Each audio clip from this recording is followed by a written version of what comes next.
Hvala.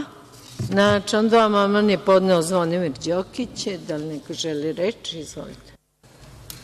Zahvaljujem, predsedavajuća.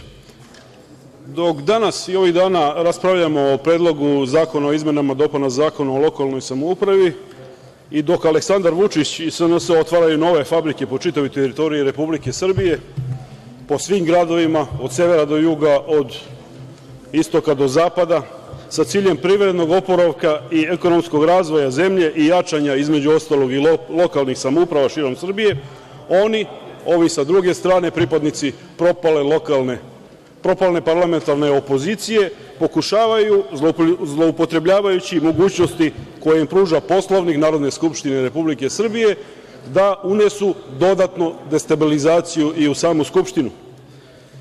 Kako to rade? Rade tako što izmišljaju i govore laži ovde, potpunu neistinu. Jedan od njih je, na kraju ću reći, ako budem imao vremena, izuzetni predstavnik, gospodin Kena. Svedoci smo ovih dana i žestokih napada. Šta se to događa u državi? Pokušaja urušavanja društvenog poretka, dodatnog razaranja institucija Republike Srbije.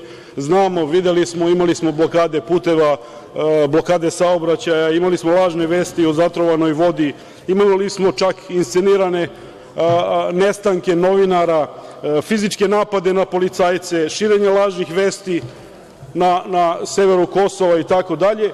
I sve to rade upravo da bi destabilizovali zemlju, da bi nas zaustavili na tom putu napretka. Ko to radi? Najistaknutiji predstavnik, gospodin Kena, je onaj koji je najpoznatiji po domaćinskom odnosu u svojoj lokalnoj samoupravi. To je onaj gospodin koji je u jednoj noći popio 139.850 dinara, najviše piva, Tuborga, Lava, Hajnekena ili tako dalje, ukupno 343 boce piva. Hvala, vreme. Zahvaljujem.